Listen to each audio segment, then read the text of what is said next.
बिहार के जिस तरीके से आज क्राइम का रेशियो बढ़ा हुआ है, ख़ास करके नीतीश कुमार जी के सेकेंड रीजन में, हालांकि कहा जा रहा था कि ये सुशासन की सरकार है, लेकिन जो 2005 का दौर हम लोगों ने देखा, जितना हार्ड एंड स्ट्रिक्ट जिस तरीके से इन्होंने अपने सरकार को चलाया, अब जो है कि किसी तरीके से वो चीज़ें नज़र नहीं आ रही हैं। विपक्ष भी जो है कि पूरी तरीके से हावी है सरकार पे, और विपक्ष जो ये कह रहा है कि अब जो है कि कानून नाम की कोई चीज़ नहीं रह गई है। जिस तरीके से मधुबनी कांड, जिसे कथित तौर पर नरसंहार कहा जा रहा है, उसको लेकर के सिवान में भी जो है कि एक बहुत बड़ा प्रोटेस्ट कल हुआ, विरोध मार्च निकाला गया। हमारे साथ डॉक्टर रामेश्वर सर हैं, चूँकि एक सामाजिक कार्यकर्ता हैं, उसके बाद पेशे से डॉक्टर हैं। उससे भी बड़ी बात है कि ये एक राजनेता हैं, चूँकि इनकी उभार जो है कि इस विधानसभा में हुई है और ज़बरदस्त तरीके से इन्होंने जनता के बीच अपने आप को स्थापित करने में कामयाबी हासिल की है। आज हमारे साथ है, लेकिन मैं खास करके मधुबनी वाले कांड पे इनसे बात करूंगा। सबसे पहले तो सर स्वागत है आपका। धन्यवाद जी।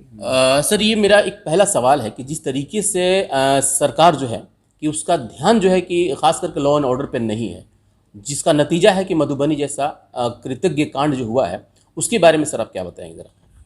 ये बड़ा ही दुखद है जी। आप पूरे घटना को देखेंगे, वो बच्चों को देखेंगे, उस बाप को देखेंगे, उस माँ को देखेंगे, उस बहू को देखेंगे, उस पत्नी को देखेंगे। हर चीज़ अगर आप देखेंगे तो अगर सचमुच अगर आपके अंदर आप किसी भी धर्म के हैं, किसी भी समाज के हैं, तो आपकी अंतरात्मा जो है ना आपको झकझोरेगी। और ये सही नहीं हुआ है जी, ये बहुत। और उसके पीछे की जो घटनाएं हुई हैं, जो उसको एक एक चीज़ देखने से आदमी का एक मन में से आंसू निकल जाता है जी। कैसे किस तरह से वो चीज़ें हुई, पीछे में क्या क्या हुआ, किस तरह से पुलिस ने अपनी निष्क्रियता ही नहीं दिखाई, बल्कि उसमें संलिप्तता, उसका इन्वॉल्वमेंट। जैसे कल नीतीश कुमार जी से जब पत्रकार बात कर रहे थे तो उन्होंने कहा कि ये पुलिस की निष्क्रियता है। सवाल उठता है कि फिर पुलिस है किसके अंडर में? यहाँ पे केवल निष्क्रिय नहीं है, एक्चुअली ऐसा रहता है कि नहीं केवल निष्क्रिय है, वो निष्क्रिय जैसा भी वर्क नहीं किया है, एज ए क्रिमिनल की भूमिका में। निष्क्रिय मीन्स यहाँ पे क्राइम हो रहा है, हम चुपचाप देख रहे हैं। और एक है कि नहीं, उसमें एक्टिवली उस क्राइम में मदद करना, उस तरह की चीज़ें हुई हैं।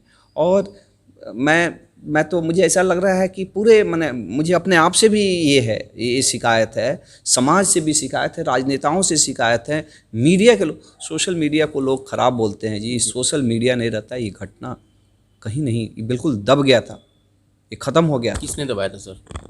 इसमें मैं तो बोलूँगा कि सभी लोग भागीदार हैं इसमें। राजनेता भागीदार हैं इसमें, हमारे मीडिया के भाई भी ये हैं। 5-5 लोगों की मौत हो गई जी। कोई मेन स्ट्रीम मीडिया सचमुच, तो इससे लगता है कि समाज हम लोग इतना बटे हुए हैं ना कि हम सर अभी जिस रोल में आप हैं ना सर, इसमें आप सिर्फ एक डॉक्टर ही नहीं हैं, चूँकि आप एक सामाजिक कार्यकर्ता हैं, और उससे भी बड़ी बात है कि आप राजनेता हैं। तो इसलिए आपका जो भी सवाल होगा और मेरा जो भी सवाल होगा एक राजनेता के तौर पे भी होगा आपसे, तो इसके लिए आप समझ लिए सर बात को। बिल्कुल बिल्कुल। मैं राजनेता, देखिए राजनेता ऐसा नहीं केवल राज करने के लिए। मैं अपनी ज़िंदगी ताउम्र बिना किसी पद को मिले, अगर मैं सच्चाई का बयान करने का जज्बा मेरे में रहा, मैं समझूंगा कि मेरा राजनीति में आना सही हुआ। इसमें ऐसा नहीं है कि मैं मुंह देख के कि ये सही है, किसको हम ये जो गलत है वो गलत है। क्या ये 5 लोगों का मौत हो जाना, क्या ये मेन स्ट्रीम मीडिया का अंश नहीं हो सकता है क्या? बिल्कुल नहीं होना चाहिए क्या? अगर मैं ऐसा बात बोल रहा हूँ, इससे हमारे से मीडिया दुखी हो जा रही है, तो इसमें पक्ष विपक्ष किसने किया है जी? किसने? क्यों? क्या वो लोग इंसान नहीं है क्या? बहुत सारी घटनाएं हुई हैं, हर घटनाएं जो पीछे में भी अलग अलग तरह की घटनाएं सब दुखद रही हैं। लेकिन आप इस तरह से कैसे कर सकते हैं? इस तरह से कैसे हम समाज में इस तरह से कैसे बटे रह सकते हैं इंसान लोग? ऐसा सिचुएशन हो गया है ना कि हम लोग सब इंसान हैं जी। आप भी इंसान हैं, हम भी इंसान हैं। जो यहाँ पे हम लोग जिनको देख रहे हैं, सब लोग इंसान ही हैं। भगवान तो कोई उतरा नहीं है। सब लोग में कोई गुण है, सब लोगों में कोई अवगुण है।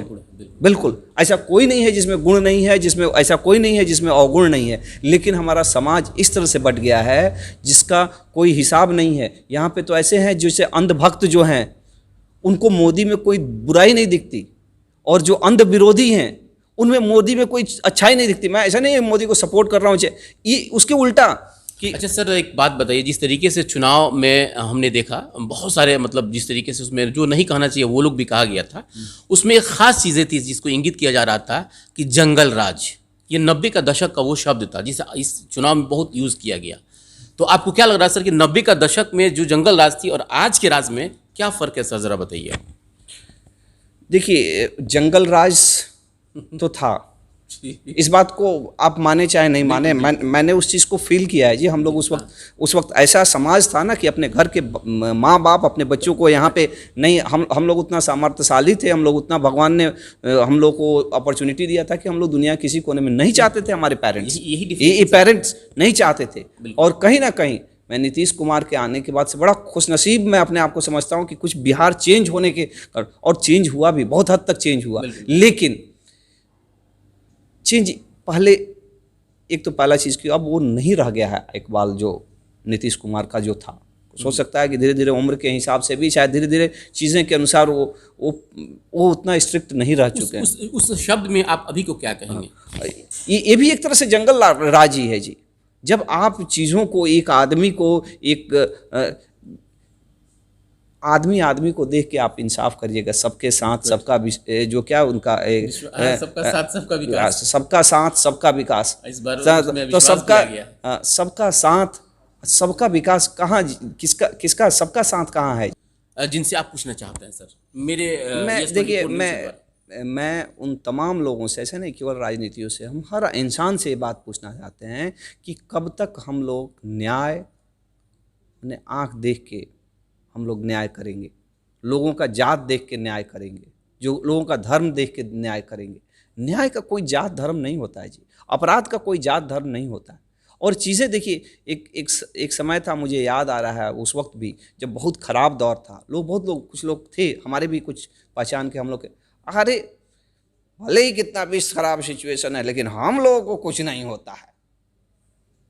उन लोगों का भी सांझी को गाड़ी उठ जाता था, फिर भले सवेरे मिल जाता था, लेकिन चीज़ें जब अच्छी होंगी तो सबके लिए अच्छी होंगी, और जब खराब होंगी ना तो कोई नहीं बख्शा जाएगा। हवा चलेगा तो सबको लगेगा। तो ये चीज़ें समझना समाज को ज़रूरी है, और जब तक हम लोग ये नहीं समझेंगे ना तो हम लोग ऐसे ही तोड़ के बट के और जीते रहेंगे, और किसी का भी विकास नहीं होने वाला है। आप पिछले 30 साल में देखिए तो जात पात और कहीं ना कहीं दलित, वंचित, अल्पसंख्यक की राजनीति पे ही बिहार में तो सत्ता हम लोगों ने देखा है।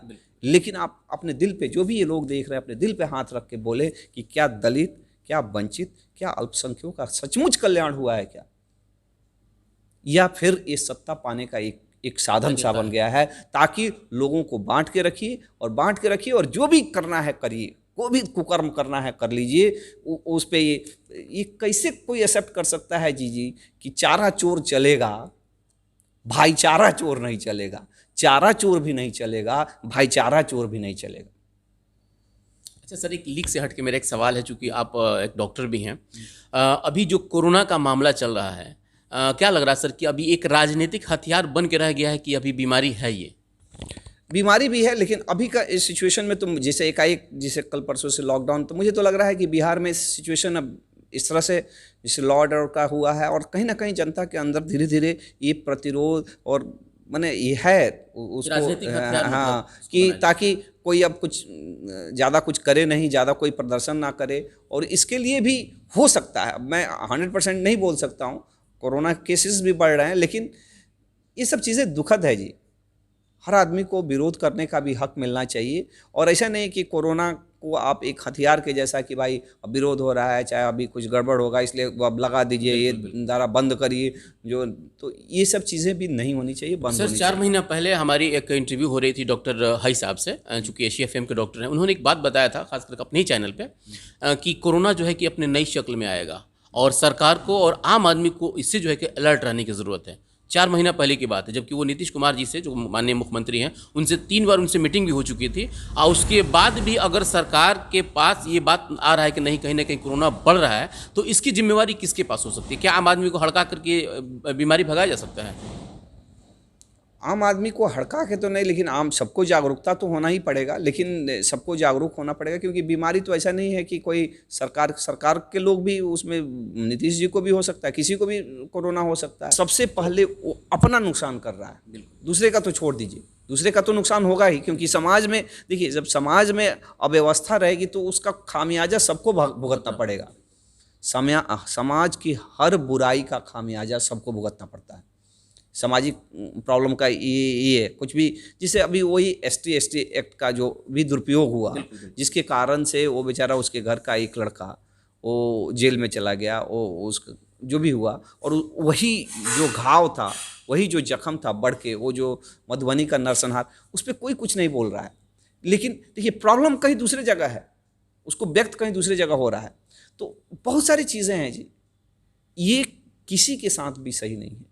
ये किसी अल्पसंख्यक के साथ हो, कोई दलित के साथ हो, कोई वंचित के साथ हो, कोई सवर्ण के साथ, किसी के साथ सही नहीं है। ये गलत है। गलत को गलत कहने का, अगर मैं अपने प्रभु से भी, भगवान से भी रिक्वेस्ट करूंगा कि हे भगवान, मुझे वो ताकत देना कि मैं राजनीति से ऊपर उठकर सही को सही और गलत गलत कहने की जज्बा हमेशा रख पाऊँ। बिल्कुल बिल्कुल, जिस तरीके से डॉक्टर रामेश्वर सर ने एक बात कहा कि सच बात है कि जो गलती पहले हो गई उसे दोहरा करके हम सही कैसे हो सकते हैं।